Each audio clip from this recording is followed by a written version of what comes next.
ஆதியாகமம் 18ஆம் அதிகாரம் 1 முதல் 15 முடிய. ஆதியாகமம் 18ஆம் அதிகாரம் 1 முதல் 15 முடிய. ஆகமத்தில் பரிசுத்த ஆவியானவருடைய நடப்படிகள் அல்லது பணிகள் என்கிற தலைப்பிலே நாம் படித்துக் கொண்டு வருகின்றோம்.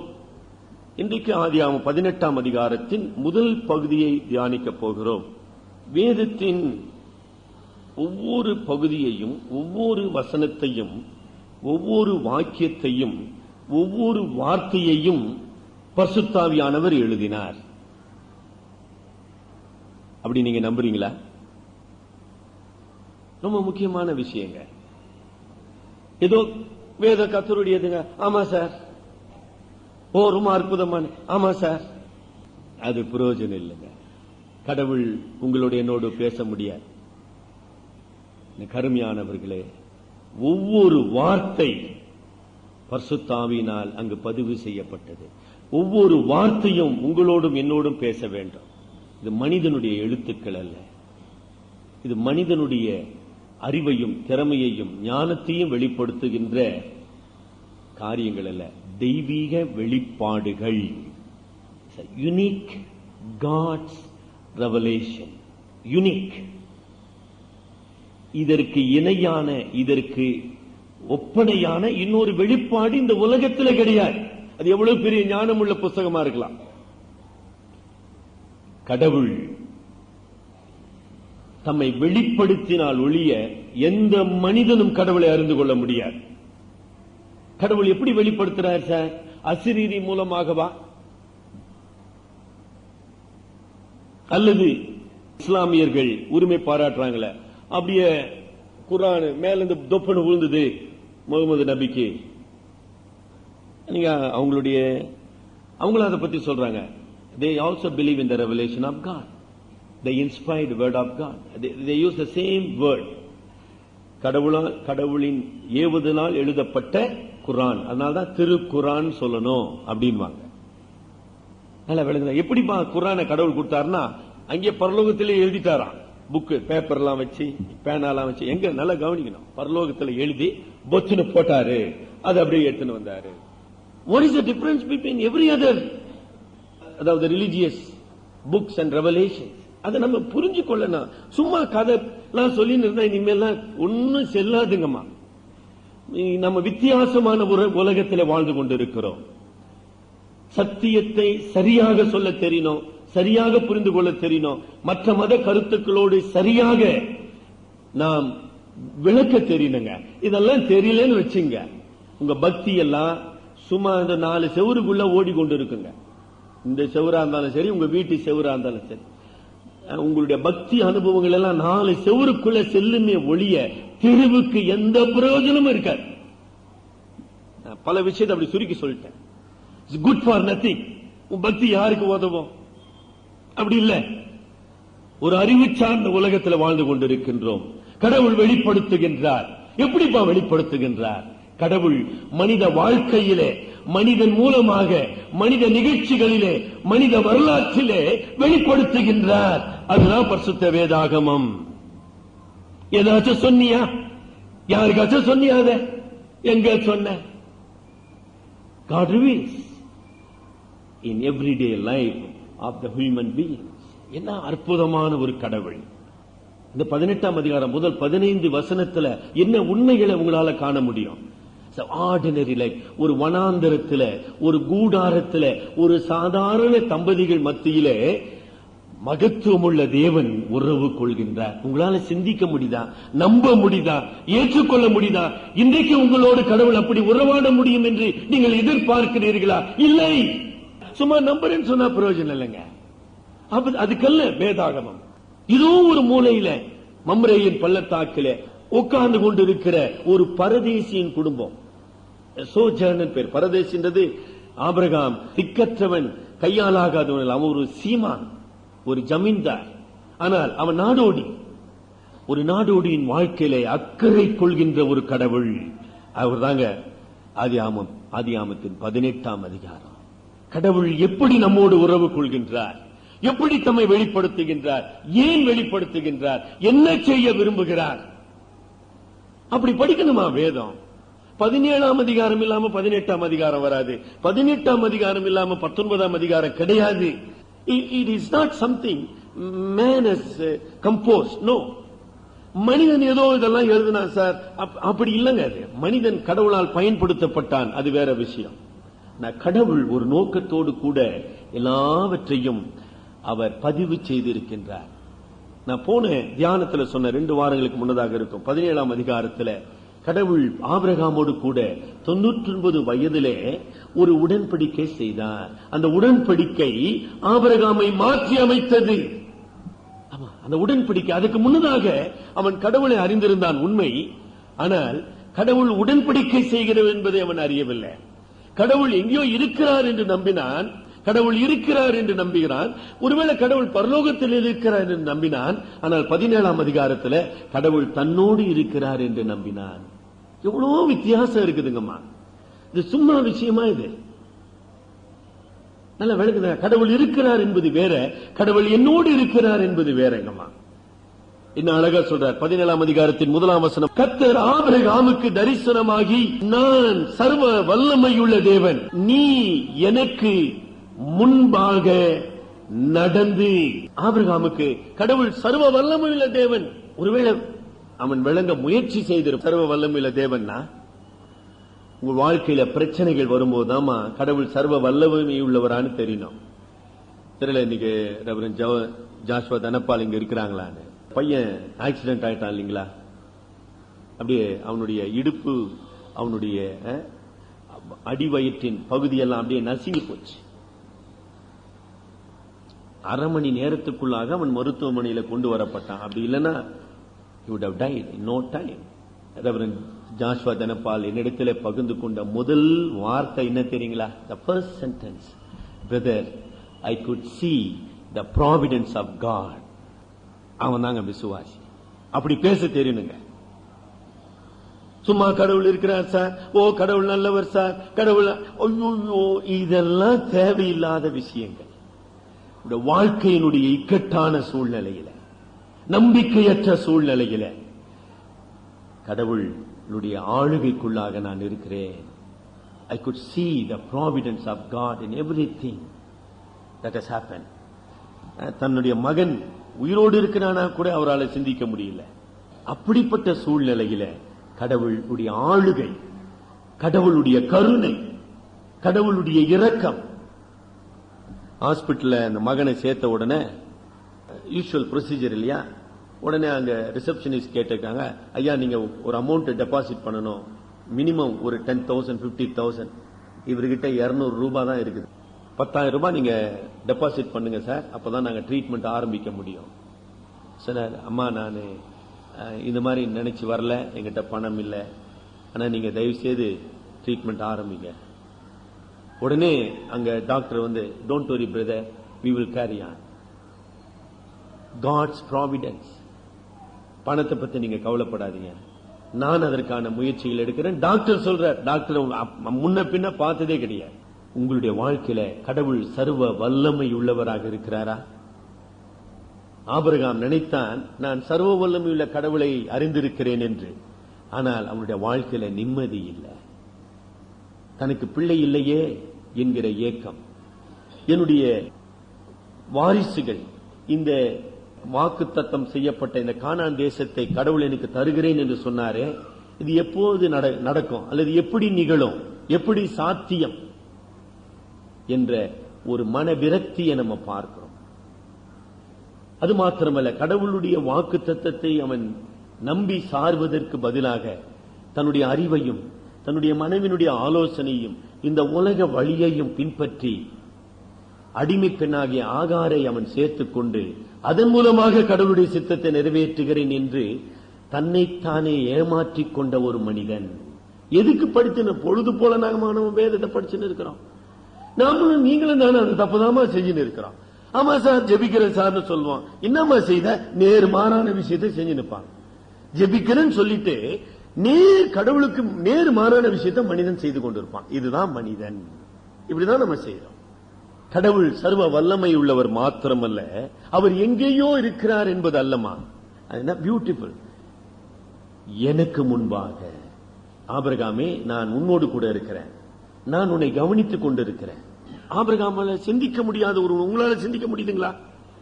புதிய ஏற்பாட்டில் வந்திருக்கிறோம், பசுத்த ஆவியானவர் நம்மோடு இருக்கிறார் நினைக்கிறோம், கடவுள் ஆவியா இருக்கிறார், கடவுள் எங்கும் இருக்கிறார், அதெல்லாம் தெரிஞ்சு கூட கடவுளுடைய பிரசன்னத்தை உணராமல் வாழ்ந்து கொண்டிருக்கிற ஒரு மதிகெட்ட ஒரு வாழ்க்கையை வாழ்ந்து கொண்டிருக்கிறான். கடவுள் எங்க சார் இருக்கிறார்? இன்றைக்கு சாயங்காலம் 5 மணிக்கு நீங்க எங்க இருக்க போறீங்கன்னு யோசனை பண்ணுங்க. உங்களுக்கு ஊழியம் செய்ய வாய்ப்பு கொடுக்கப்படுது, கடவுள் உங்களை பயன்படுத்த உங்களை அழைக்கிறார். ஆனா நீங்க என்ன பண்ண போறீங்கன்றது முடிவு பண்ணுங்க. நான் எந்த இடத்துல, யாரிடத்துல, எதற்காக என்னுடைய நேரத்தை நான் செலவு பண்ணுவேன், அது ரொம்ப முக்கியமா, கடவுளுடைய சித்தத்தை செய்வது முக்கியமா? எனக்கு முன்பாக ஆபிரகாமே, நீ உன்னை விசுவாசின்னு சொல்றப்பா, என்னை நீ நம்பி வந்த கானான் தேசத்துக்கு ரொம்ப சந்தோஷம். நான் தெரிந்து கொண்ட நீ பாத்திரமா இருக்கிற, நீ விசுவாசிகளின் தகப்பனாக நான் உன்னை தெரிந்து கொண்டு இருக்கிறேன். ஆனா நீ எப்படி இருக்கணும்? நீ எனக்கு முன்பாக உத்தமனாய் நடந்து கொண்டு வாழ். உங்ககிட்ட விரக்தியை நான் பார்க்கிறேன், உங்ககிட்ட முறுமுறுப்பை நான் பார்க்கிறேன், உன்னிடத்துல ஒரு என்ன சொல்ற நம்பிக்கையற்ற நிலையை நான் பார்க்கிறேன். ஒரு ஸ்டெடி மைண்ட்னஸ் இல்ல. 99 வயசு ஆயிருச்சுங்க, வயசு என்னமோ 99, ஆனா கடவுளுடைய விசுவாசத்திலே உறுதியற்ற ஒரு நிலை. இப்படி இருக்கிறியப்பா, நீ இப்படி இருக்க கூடாது. நான் உன்னை ஆசீர்வதிக்கவே ஆசீர்வதிப்பேன். எல்லாம் நம்ம படிச்சோம் 17ஆம் அதிகாரத்துல. இப்போ கடவுள் தன்னோடு கூட இருக்கிறார், கடவுள் தன்னோடு கூட அந்த வனாந்தரங்களிலே மம்ரேயின் பள்ளத்தாக்கிலே இருக்கிறார் என்பதை உணர்த்துவதற்காக இந்த 18ஆம் அதிகாரத்தின் ஆரம்ப வசனங்களை நம்ம பார்க்கிறோம். கடவுள் ஆபிரகாமுக்கு தரிசனமானார். ஆண்டவரே எனக்கு தரிசனம் கொடுன்னு ஆபிரகாம் ஜெபம் பண்ணவில்லை, ஆபிரகாம் உபவாசிக்கவில்லை. நல்லா கவனிக்கணுமா, இதெல்லாம் ஏன் நான் சொல்றேன்னு? இதெல்லாம் தேவையில்லாத விஷயம். Be prepared to meet the Lord at any situation. கடவுள் தரிசனமானு நான் எந்த மலை மேலேயும் ஏற வேண்டிய அவசியம் இல்ல, எந்த பள்ளத்தாக்குக்கும் ஓட வேண்டிய அவசியம் இல்ல, அதெல்லாம் ஒண்ணுமே செய்ய சொல்லல. நீ இருக்கிற இடத்துல கடவுளை எதிர்நோக்கினவனாக வாழ்ந்து கொண்டிருப்பான். God can intervene. இங்கு மனிதன், where man has failed, God can intervene and make it a blessing. கடவுள் உன்னுடைய சாதாரண சூழ்நிலையில, உன்னுடைய அனுதின வாழ்க்கையில குறுக்கிட்டு உனக்கு தன்னை வெளிப்படுத்த முடியும், உனக்கு தன்னுடைய ஆசீர்வாதங்களை கொடுக்க முடியும். உன்னுடைய வாழ்க்கையில நீ எதிர்பாராத நன்மைகளை உனக்கு அருள முடியும், நம்முடைய வல்லமையை வெளிப்படுத்த முடியும். அப்படி இரு. அதை விட்டுட்டு எதையோ நம்ம மனிதன் செய்து கொண்டிருக்கிறான் இல்லைங்களா? அந்த அதாவது 18ஆம் அதிகாரத்தின் அந்த முதல் 2 வசனங்களிலே நீங்கள் பார்க்கிற ஆபிரகாம் எப்படி இருக்கிறான், எப்படி இருக்கிறான் பாருங்க, என்ன அருமையா இருக்கிறான். அவன் உட்கார்ந்து இருந்து, நாம என்ன அர்த்தம், ஒருவேளை பெற்றோர்களாய் நீங்கள் இருப்பீர்களானால் பிள்ளைகள் ஹாஸ்டல் இருந்தோ அல்லது வெளியூரில் இருந்தோ வரும்போது அவர்களை வரவேற்க காத்து கொண்டிருக்கிற ஒரு மனநிலை, அந்நியரை வரவேற்க காத்து கொண்டிருக்கிற ஒரு மனிதனாக ஆபிரகாம் காட்சி அளிக்கப்படுகின்றான். கடவுள் யாருக்கு காட்சி அளிக்கின்றார்? அங்க போட்டிருக்குது, மம்ரேயின் சமபூமியில் ஆபிரகாமுக்கு கத்த தரிசனமானார். ரொம்ப அருமையான ஒரு வார்த்தை. ஆனா யாருக்குப்பா தரிசனமானார்? ஆயத்தமாயிருக்கின்ற மனிதனுக்கு தரிசனமானார். God reveals himself to the prepared soul, to the awaiting soul. தனக்காக காத்திருக்கிறவர்களுக்காக. அது ரொம்ப முக்கியமான ஒரு அம்சங்க விசுவாச வாழ்க்கையில. கடவுளிடத்தில் எதிர்பார்த்தவர்களாக, கடவுள் மீது தாகம் கொண்டவர்களாக, கடவுளுடைய பிரசன்னத்தை நாடுகிறவர்களாக. சின்ன வசனம் நம்ம படிப்போம். சங்கீதங்களின் புஸ்தகம் 27ஆம் சங்கீதம் 4ஆம் வசனம்.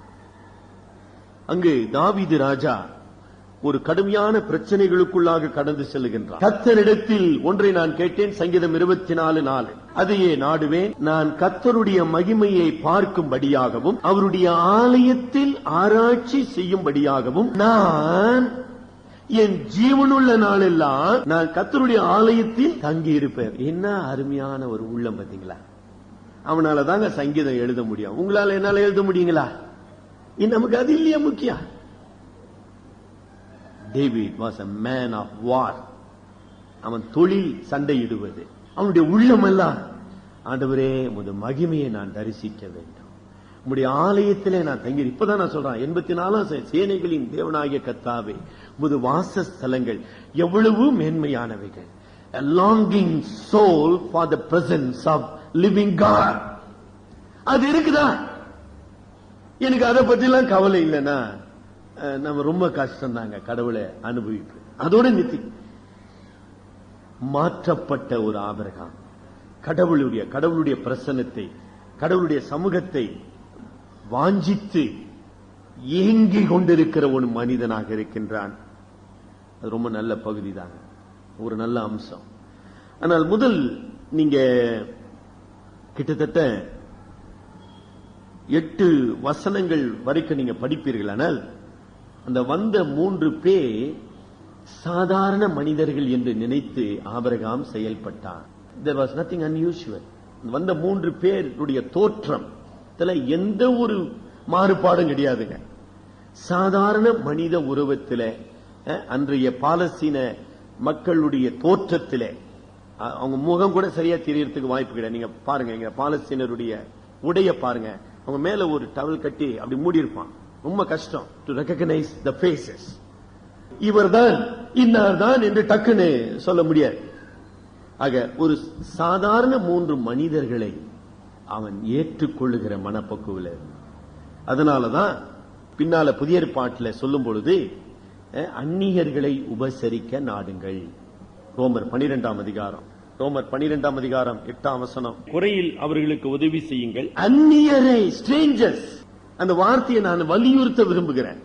எதுக்கு ஆதியாகமம் 18ஆம் அதிகாரத்தினுடைய முதல் 15 வசனங்கள் பதிவு செய்யப்பட்டன?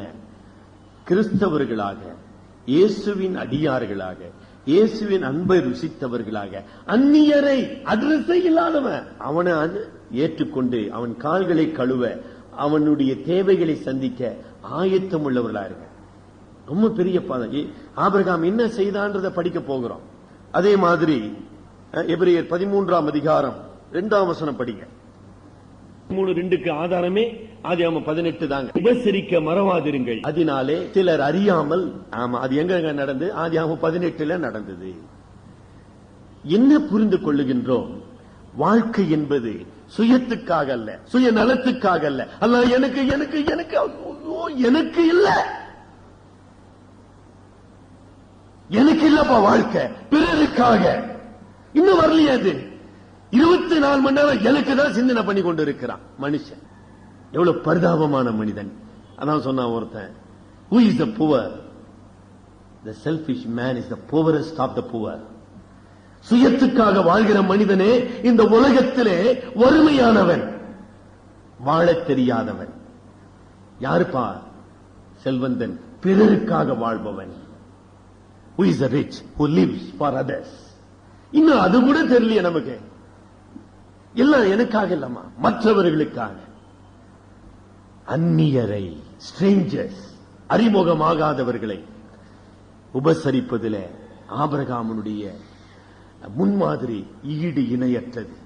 வாழ்க்கையில நம்ம வயசை திரும்பி பார்ப்போம். யாராவது ஒரு நபருக்கு ஆபிரகாம் செய்த இத்தனை காரியங்களை நம்ம செய்திருக்கிறோமா? Can you say that? Abraham வாழ்ந்து 5000 ஆண்டுகள் முடிய போது அந்நியரை உபசரிப்பதில் அவன் என்ன செய்தான் பாருங்க.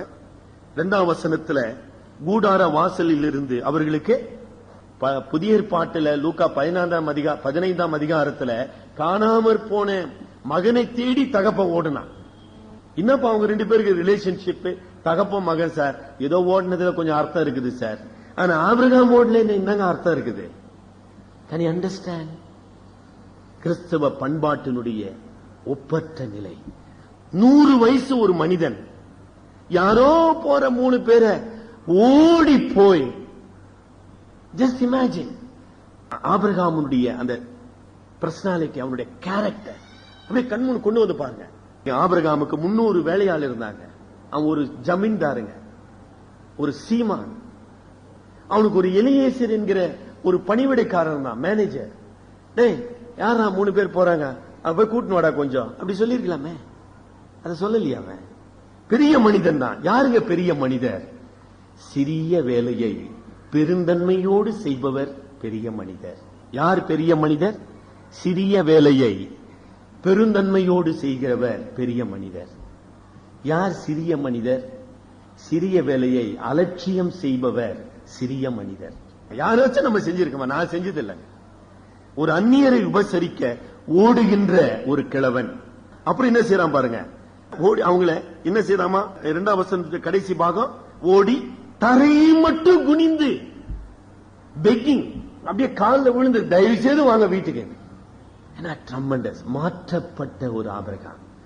17ஆம் அதிகாரத்துக்கு முன்னதாக விரக்தி அடைந்தவன், சோர்வு அடைந்தவன், தோல்வி அடைந்தவன், தன்னிலே தானே திருப்தியற்ற ஒரு ஆபிரகாமை 16ஆம் அதிகாரத்தில் வாசிக்கிறோம். ஆனால் 18ஆம் அதிகாரத்தில் மாற்றப்பட்ட ஒரு ஆபிரகாம், பெருந்தன்மை உள்ள ஒரு ஆபிரகாம், தரை மட்டும் குனிந்து அவர்களை கெஞ்சி எப்படி அட்ரஸ் பண்றான் பாருங்க. 3ஆம் வசனத்துல அவர்களுடைய அதாவது டிக்னிஃபைடு ரெஸ்பெக்டபிள் இன்விடேஷன் என்று சொல்கின்றோம்.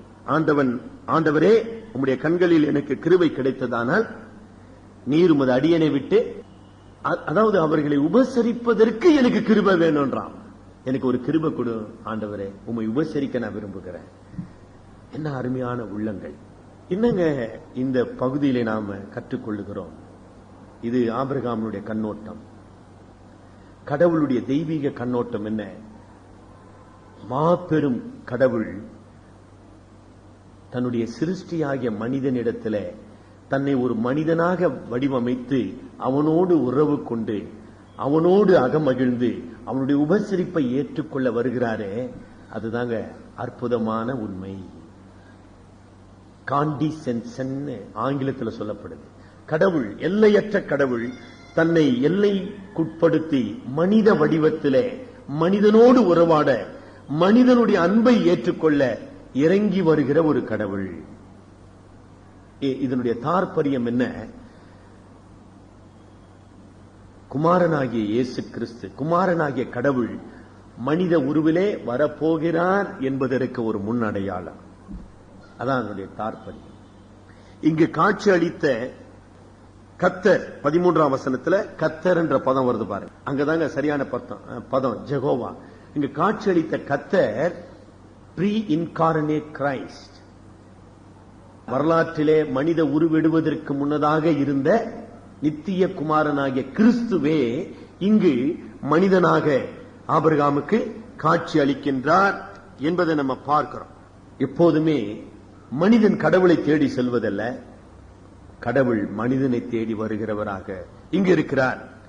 சரி, இங்க அதுல அடுத்தபடியாக நம்ம பார்க்கிற ஆபிரகாம் சந்தோஷமாக அவர்களை வரவேற்கிறான், தாராளமாக அவர்களுக்கு உணவளிக்கிறான், உபசரிக்கிறான், தாராளமாக தன்னுடைய தானே அதை செய்கிறான். அதுதாங்க ரொம்ப முக்கியமான விஷயம். திருப்பி 6ஆம் வசனத்துல ஆபிரகாம் தீவிரமா எல்லாமே, அதாவது பர்சனல் ஆக்டிவிட்டி. சரி சார், 3 பேர் வந்துட்டாங்க, சோறு போட்டு அனுப்புங்கப்பா, அப்படி இல்ல, அதை எல்லாரும் செய்யலாம். ஆனா அப்படி அல்ல. சாராளும் ஆபிரகாமோடு கூட ஒத்துழைக்கிறத நம்ம பார்க்கிறோம். 8ஆம் வசனத்துல பாருங்க, கொண்டு வந்து வைத்து விட்டு என்னமா செய்து கொண்டு இருக்கிறான்? 8ஆம் வசனம், மரத்தடியில் நின்று கொண்டிருந்தான். எல்லாமே ஒரு சின்ன சின்ன விஷயமா இருக்கலாம், ரொம்ப முக்கியமான விஷயம். ஏன்னா மனித தோற்றத்திலே அவர்கள் காட்சியளித்தாலும் ஒரு அசாதாரணமான தெய்வீக உணர்வை ஆபிரகாமாலே உணர முடிந்தது. வந்திருக்கிற 3 பேர் சாதாரண ஆட்கள் இல்லை, they are somebody special. அதை நாம் அங்க பார்க்கிறோம். ஆனா 9ஆம் வசனத்துல தான் இவங்க வித்தியாசமான ஆள் என்றது அவனால என்ன செய்ய முடியும், புரிந்து கொள்ள. 9ஆம் வசனம் பாருங்க. அவர்கள் அவனை நோக்கி, உன் மனைவி, அந்நியருக்கு பொண்டாட்டி பேர் எப்படிங்க தெரியும்? நேற்று நான் கூட தான் காக்காவரிக்கு போயிட்டு வந்தேன், 100கணக்கான மக்களை பார்த்தேன். அவங்க எத்தனையோ பேர் சொன்னாங்க, ஆனா பேரை நான் மறந்துட்டேன். எப்படியா அந்நியருடைய பேரை நீங்களும் நானும் சொல்ல முடியுங்களா? சாராள் எங்கே என்று சொன்ன மாத்திரத்திலே வந்திருக்கிறவர்கள் தெய்வீக விருந்தாளிகள், வந்திருக்கிறவர் ஆண்டவர் என்பதை அவனால அறிந்து கொள்ள முடிந்தது 9ஆம் வசனத்துலதான்.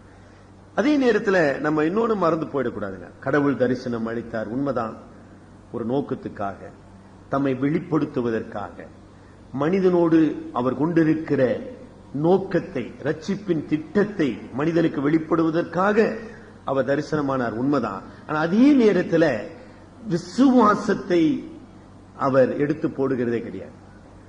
ஆரம்பம் முதல் முடிவு பரியந்தம் ஆபிரகாம் ஆனாலும் சரி, சாராள் ஆனாலும் சரி, விசுவாசத்தோடு செயல்பட அவர்களை அவர் நடத்துகிறார். 10ஆம் வசனத்துல மறுபடியும் அவருடைய விசுவாசத்தை உறுதிப்படுத்த ஒரு வாக்குத்தத்தத்தை கொடுக்கிறார். ஒரு உற்பவ கால திட்டத்தில் நிச்சயமாய் உன்னிடத்திற்கு திரும்பி வருவேன், அப்பொழுது உன் மனைவியாகிய சாராளுக்கு ஒரு குமாரன் இருப்பான் என்றார். இதுக்குதான் சொல்ல வந்தார், இது சொல்றதுக்கு தான் வந்தார். இட்ஸ் a simple மெசேஜ், ஒரு சின்ன செய்தி தான். ஆனா அந்த செய்தியை ஒரு கடவுள் சுமந்து வருகின்றார். என்னங்க செய்தி? நம்பிக்கையற்ற சூழ்நிலையில சரீரம் செத்துப்போன சாராளுக்கு வாக்குத்தத்தத்தின் மகனாகிய ஈசாக் பிறப்பான் என்கிற செய்தி. இது ஏன் இந்த முறையை கடவுள் பயன்படுத்தினார்? தொடர்ந்து அவருடைய ரட்சிப்பின் திட்டத்தில் ஆபிரகாம் முதல் தொடர்ந்து கடவுள் தமது குமாரனாகிய இயேசு கிறிஸ்துவை இரட்சகராக இந்த உலகத்துக்கு அனுப்ப போகிறேன் என்பது தொடர்ந்து சொல்லிக் கொண்டு வருகிறார். பாவத்தினாலே தேவனோடு உள்ள உறவை இழந்து போன மனிதன், பாவத்தினாலே தேவனுடைய கோபாக்கினைக்கு கீழ்ப்பட்ட மனிதன், பாவத்தினாலே நித்திய அழிவுக்கு நியமிக்கப்பட்ட மனிதனை ரட்சிப்பதற்காக நான் என்னுடைய சொந்த குமாரனையே உங்களுக்காக அனுப்ப போகிறேன்ப்பா. A glorious message. 18ஆம் அதிகாரத்தில் வாக்குத்தத்தத்தின் மகன் பிறப்பான் என்கிற செய்தி. ஆனால் இயேசு கிறிஸ்துவினுடைய பிறப்பிலே குமாரன் நற்செய்தியாக இந்த உலகத்துக்கு கொடுக்கப்படுகிறது நம்ம பார்க்கிறோம். ஆனா ஆபிரகாம் இடத்துல சொல்லப்பட்டது, சாராள் கேட்டுக்கொண்டிருந்தால் 11-12ஆம் வசனம் படி, தன் உள்ளத்தில் நகைத்து நான் கிழவியும் என் ஆண்டவன் முதிர் வயது உள்ளவருமான பின்பு எனக்கு இன்பம் உண்டாயிருக்குமோ என்றால், அப்பொழுது கர்த்தர் ஆபிரகாமை நோக்கி, சாராள் நகைத்து நான் கிழவியாயிருக்க நான் பிள்ளை பெறுவது மெய்யோ என்று. இதுல என்னங்க நமக்கு விளங்கு? கடவுளுடைய சித்தம் பல நேரங்களிலே நம்முடைய எண்ணங்களுக்கு மாறாக இருக்கும். கடவுளுடைய சித்தம் பல சந்தர்ப்பங்களிலே நம்முடைய அனுபவங்களுக்கு மாறாக இருக்கும். ஆனாதான் விசுவாசம் தேவை. அப்ப என்ன பார்க்கிறோம் இங்க? சாராள் ஏன் நகைத்தாள்? அது ஒரு அவிசுவாசத்தினுடைய வெளிப்பாடு. சுத்த பைத்தியக்காரத்தனமாகுது. எனக்கு பிள்ளை பிறக்குமா? அது எப்படிங்க முடியும்? நல்லா கவனிக்கணும். ஆபிரகாம் கடவுளுடைய பிரசன்னத்திலே நின்று கொண்டிருந்தான், கடவுளோடு கூட உறவாடி கொண்டிருந்தான், கடவுளுடைய வார்த்தையை கேட்டுக் கொண்டிருந்தான். அதான் நம்ம பார்க்கிறோம். ஆனா சாராள் அங்க கடவுளிடத்திலே பேசுகிறோம் என்கிற உணர்வற்றவளாக சிரித்துக் கொண்டிருக்கிறாள். என்ன சொல்ல விரும்புகிறேன்? ஒரே காட்சியில ரெண்டு வித்தியாசமான நபர்கள், ரெண்டு வித்தியாசமான செயல்களை நம்ம பார்க்கிறோம். அது முடியும். ஆயத்தமாக்கப்படாத உள்ளம், தேவனுடைய வார்த்தைக்கும் தேவனுடைய ஆசீர்வாதத்துக்கும் தேவனுடைய கிருபைக்கும் பக்குவப்படுத்தப்படாத உள்ளங்கள் அங்கே அவிசுவாசத்தினாலே பரியாசம் பண்ணி கொண்டிருக்கிறோம். அதான் நம்ம பார்க்கிறோம். சரி, என்ன கற்றுக்கொள்ளுகிறோம்? கடவுளுடைய வாக்குத்தத்தம். இன்றைக்கு நம்ம தேவனுடைய சித்தத்தை தேடும் போது நம்முடைய வாழ்க்கையின் சூழ்நிலைகளில் அது எந்த பிரச்சனையா இருக்கலாங்க, முக்கியமானது என்ன? இம்பாசிபிலிட்டிஸ். 14ஆம் வசனத்திலே கூடாத காரியம், அதாவது முடியாத காரியம், மனித சக்தியினாலே மனித ஆற்றலினாலே முடியாத காரியம் இனிமேல் முடியாதுங்க. அந்த காரியத்தில் கடவுளுடைய சித்தத்தை நாம் தேடும் பொழுது நம்முடைய அறிவுக்கும் நம்முடைய அனுபவத்துக்கும் மாறாக கடவுளுடைய வாக்குத்தத்தம் அமையும். அததான் நம்ம இங்க பார்க்கிறோம். சாராளே, சரீரம் செத்து போனவளே, சரீரம் செத்து போன உன்னிலிருந்து ஒரு குழந்தை பிறப்பான் என்பது உண்மை. அடுத்தபடியா நம்ம என்ன பார்க்கிறோம்? கடவுளுடைய உண்மைகளமா கடவுளுடைய வாக்குறுதிகளை மனித அளவு கோலினாலே அளக்கக்கூடாது. சார், என்னப்பா 5000 பேர் இருக்கிறாங்க, நீங்க கொடுங்கப்பா சாப்பாடு. எப்படி சார் கொடுக்கறது? ஐயா, 5 அப்பம் 2 மீன் தானே இருக்குது. ஆமா 5 அப்பம் 2 மீன் இருக்குது, கொண்டு கொடுங்க. கடவுளுடைய செயலை, கடவுளுடைய உண்மைகளை மனித அளவு கோலினால நீங்க அழகவே முடியாது. சிவந்த சமுத்திரம் எதிர்க்க நிக்குதுங்களே, ஆமா, சிவந்த சமுத்திரம் எதிர்க்க நிக்குது. என்ன செய்யணும் மோசே? நீ கோல் அப்படி நீட்டு, அந்த சிவந்த சமுத்திரம் பிரியும். அதாவது you cannot measure up the divine realities by human standards. You can never measure up. You cannot measure up divine realities with the human standards. என்னப்பா கோலை நீட்டுறதுனால சமுத்திரம் பிரியுமா? ஆசாரியர்கள் காலடி எடுத்து வைப்பதனாலே புரண்டு ஓடும் யோர்தான் நிக்குமா? என்ன சார் பேசுறீங்க? அது எப்படி சார் நடக்கும்? இப்படிதான் கேட்டு கேட்டு கேட்டு அவிசுவாசத்திலே வாழ்ந்து கொண்டிருக்கிறோம், இழந்து கொண்டிருக்கிறோம், தவித்து கொண்டிருக்கிறோம். இதாங்க நீங்கள விசுவாசத்துக்கும் அவிசுவாசத்துக்கும் உள்ள வித்தியாசம். எவ்வளவு பெரிய உண்மையை ஒரு சாதாரண சூழ்நிலையில கடவுள் வெளிப்படுத்துகின்றார். சாராளே, நீ உன்னுடைய கணக்கீடு, உன்னுடைய அறிவு, உன்னுடைய அனுபவம், உன்னுடைய சரீரம், இதை வச்சுதான் முடிவு செய்யற. நான் சிருஷ்டிகர்த்தா, நான் சர்வ வல்லமையுள்ள தேவன். அவர் சொல்ல ஆகும், அவர் கட்டளையிட நிற்கும். That is faith. இன்றைக்கு கடவுள் நமக்கு தரிசனம் கொடுக்கணும்னு அவசியமே இல்லம்மா. அங்க தரிசனம் கொடுத்தார். ஆனா தரிசனத்திலே ஆபிரகாமும் சாராளும் வாழவில்லை, விசுவாசத்தினாலே வாழ வேண்டும். தரிசனத்திலே வாழுன்னு ஆண்டவர் சொல்லல, தரிசனத்தின் மூலமாக கொடுக்கப்பட்ட வாக்கு தத்தத்தை நம்பி விசுவாசத்தினாலே வாழ்ந்து காட்டே. விசுவாசத்தினாலே முடியாததை முடிய செய். விசுவாசத்தினாலே கூடாதது ஒன்றுமில்லை என்பதை நிரூபித்து காட்டு. நம்முடைய உள்ளங்கள் எப்போதுமே நம்முடைய அறிவையும் அனுபவத்தையும் அறியாமையையும் சார்ந்து அவிசுவாசத்திலே உறைந்து போயிருக்குதுமா. ஃப்ரீஸ்ட் வித் அன்பிலீஃப். அந்த தோமா கிட்ட சொல்றாங்க, தோமாவே நாங்க ஆண்டவர் தரிசித்தோம். என்னடா பெனாத்துறீங்க நீங்க? செத்து போன ஆளு எப்படா வருவான்? அறியாமையினாலும் அறிவினாலும் அனுபவத்தினாலும் உறைந்து போன இருதய கடினம்னு வேதம் சொல்லுது. ஆண்டவர் தோமாக்கு தரிசனமாகி, தோமாவே உன்னுடைய விரலை என் கையில போடுப்பா. இங்கு தரிசனமா அவிசுவாசத்தினுடைய உச்ச கட்டத்துல தாமா அந்த தோமாக்கு தரிசனத்தை கொடுத்தா. நீ அதை தான் பின்பற்ற விரும்புறியா? நீ தரிசனத்தை தேடி கொண்டிருப்பாயானால் நீ விசுவாசத்தினுடைய உச்சக்கட்டத்தில் இருக்கிற உறைந்து போன நிலையில, அதெல்லாம் விசுவாச வாழ்க்கை, அதெல்லாம் விசுவாச கீழ்ப்படிதல், அதெல்லாம் உலகத்தை ஜெயிக்கிற ஜெயமாகிய விசுவாசம். சாராளே தேவனுடைய வார்த்தைக்கு கீழ்ப்படிப்பான். ஆபிரகாம் தேவனுடைய வாக்கு தத்தத்தை பெற ஆயத்தம் உள்ளவனா இருந்தான். சாராள் ஆயத்தமற்றவளாய் இருந்தாள். இன்னும் ஒரு சில காரியங்களை சொல்லி நான் முடிக்க விரும்புகிறேன். சாராளுடைய பலவீனத்தை நம்ம பார்த்தோம் இந்த இடத்துல. ஆனா ஒரு நல்ல காரியத்தை கடவுள் நமக்கு இங்க சொல்லி தராருமா. சாராளுடைய வாழ்க்கையின் மூலமாக 12ஆம் வசனம் மறுபடியும் படிங்க. 1 பேதுரு 3ஆம் அதிகாரம். நான் சொன்ன குடும்ப வாழ்க்கை குறித்து பழைய ஏற்பாட்டில் ஏராளமான முன்மாதிரிகளை தேவன் நமக்கு வைத்திருக்கிறார். ஆகையினாலதான் புதிய ஏற்பாட்டில் அவ்வளவாக அது எழுதப்படவில்லை. என்னோடு கூட நீங்க 1 பேதுரு 3ஆம் அதிகாரத்துக்கு திருப்பிவீர்களானால் முதல் 6 வசனங்களிலே ஏறக்குறைய கணவன் மனைவி உறவை குறித்து பல உண்மைகளை அங்க நம்ம பார்க்கிறோம்.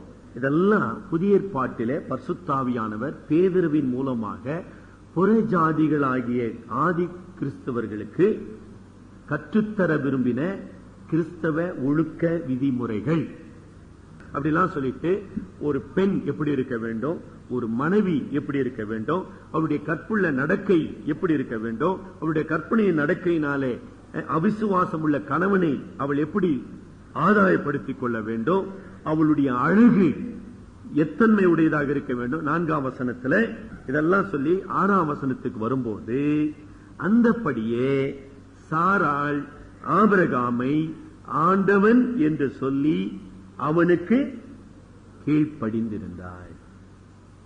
அந்த வசனம் அங்க எழுதப்படணும்னா ஆதியாகமம் 18ஆம் அதிகாரம் அங்க எழுதப்பட வேண்டும். இதாங்க வேதம். இதை எழுதினவர் பரிசுத்தாவியானவர். அதுக்கு என்னங்க நம்ம பார்க்கிறோம்? நம்முடைய தமிழ் கலாச்சாரமும் யூத கலாச்சாரமும் பல ஒற்றுமைகளை கொண்டவைகள். நல்ல தமிழ்ல இத சொல்லணும்னா பதி பக்தின் கணவனை ஆண்டவனாக அங்கீகரித்து சேவை செய்வது. நான் இதை மிகப்படுத்த விரும்பவில்லை. ஆனா பரிசுத்தாவியானவர் நமக்கு எழுதி தந்திருக்கிறார். இது மனிதனுடைய போதனையில. நேற்று ட்ரெயின்ல வரும்போது ஜூனியர் விகடன்ல, அதுல நாகர்கோயில்ல ஒரு கிறிஸ்தவ, அதாவது ரோமன் கத்தோலிக்க கிறிஸ்தவ ஆலயத்தில் நடந்த ஒரு பிரச்சனையை குறித்து ஒரு விளக்கம் எழுதியிருக்காங்க. பைபிள், பலிப்பிடம், பெண்கள் என்கிற தலைப்புல ஜூனியர் விகடன் புத்தகத்துல நீங்க அங்கு பெண்கள், அந்த கத்தோலிக்க சபையை சேர்ந்த பெண்கள் நீதிமன்றத்தில் ஒரு வழக்கு தொடர்ந்திருக்கிறாங்க. என்ன வழக்குங்க? ஆணுக்கு இணையானவன் பெண். அதுல என்ன போட்டிருக்காங்க?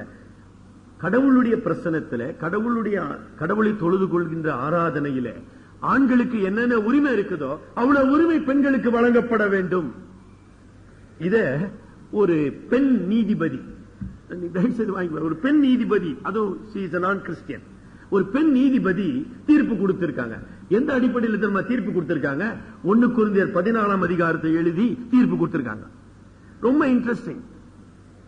அதாவது பெண்கள் சபையில் பேசக்கூடாது என்று கிறிஸ்தவ வேதம் மிக தெளிவாக சொல்லி இருக்கிறபடியினால இந்த மனுவை நான் தள்ளி தீர்ப்பு அளிக்கிறேன். அந்த அம்மா தீர்ப்பு கொடுத்து, நான் என்ன சொல்ல விரும்புறேன்னா, வேதத்தினுடைய உண்மைகளை போய் வேதம் அறியாத, கடவுளை அறியாத ஒரு அவிசுவாச நீதிபதி இடத்துல போய் நின்று இருக்கிறோம் பாருங்க. அதுதாங்க ரொம்ப அற்புதமான விஷயங்க. குருடாக்கப்பட்ட உள்ள எங்க போய் நின்ன? பெண்ணினுடைய உரிமைக்காக, பெண்ணினுடைய சமத்துவத்துக்காக போராட வேண்டிய இடமா சபை? போராட வேண்டிய இடமா குடும்பம்? அப்படின்னு ஆண்டவர் சொல்லலையம்மா. நீங்கள் இருவரும் இனி ஒரே சரீரமா இருக்கிறீர்கள். இதுக்கு மேல சமத்துவம் என்ன விளக்கணும்ன்றீங்க? Do you want any more further explanation? பயபக்தியா கேட்கிறோமா? சார் கல்யாண பிரசங்கம். ஆமா, இனி நீங்கள் இருவராயிராமல் ஒரே சரீரம். இதுக்கு மேல சமத்துவம் என்ன உங்களுக்கு விளக்கணும்? இந்த ஒரே சரீரம் என்கிற உண்மையை நடைமுறையில எப்படிப்பா வெளிப்படுத்தணும்? புருஷர்களே, உங்கள் மனைவிகளில் அன்பு கூறுங்கள். மனைவிகளே, உங்கள் புருஷருக்கு கீழ்ப்படியுங்கள். It is complementary, it is not contradictory. கணவன் மனைவி என்ற இருவருக்குள்ளே இருக்க வேண்டிய உறவின் அடிப்படை எப்படிமா? கணவனுடைய நிலை மாறாத அன்பு, கன்சிஸ்டன்ட் லவ். அன்பின் நிமித்தமாக மனைவியை சமமாக ஏற்றுக்கொள்ளுதல், மனைவியை பலவீன பாண்டமாக ஏற்றுக்கொள்ளுதல், மனைவியை தன்னில் ஒரு பங்காக ஏற்றுக்கொள்ளுகின்ற உள்ளம், உறவு, தியாகம். அலையல் அந்த அன்புன்றதுல எல்லாம் அடங்கிச்சு. புருஷர்களே, உங்கள் மனைவிகளில் அன்பு கூறுங்கள். அப்படி அன்பு கூறுகிற கணவன் இடத்துல போய் சமத்துவத்துக்காக ஒரு பெண்ணு போராடிட்டு இருப்பாளா? உங்களால அப்படி சிந்திக்க முடியுதா? இல்லவே இல்லை, இல்லைங்களா? அதே மாதிரி கீழ்ப்படுகிற ஒரு பெண்ணிடத்துல போய் சமத்துவத்தை கொடுப்பதற்கு எந்த புருஷனாச்சும் பயப்படுவானா? The problem doesn't arise at all. He can wholly entrust everything. Not only a beloved, a faithful, obedient wife. அதனுடைய ஆழம், கர்த்தருடைய வசனத்தினுடைய ஆழம், இதெல்லாம் மறந்துட்டு இன்றைக்கு மனிதர் வாழ்ந்து கொண்டு இருக்கிறார். சாராள் இத்தனை பலவீனமான ஒரு பெண்ணு தான். ஆனா தன்னுடைய கணவனை ஆண்டவன் என்று அறிக்கை செய்தார். கடவுளுக்கு சமமா வைக்கலங்க கணவனை, என்னை ஆட்கொண்டவன். இன்னும் அழகா சொல்லணும்னா, என்னுடைய இன்னொரு விதத்துல, அதாவது the culmination of the marriage union என்று ஆங்கிலத்தில் சொல்கின்றோம்.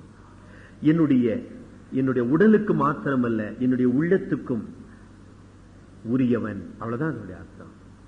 ஆண்டவன் என்ற பொருள் என்ன? என்னுடைய சரீரத்துக்கும் என்னுடைய உள்ளத்துக்கும் உரியவன்.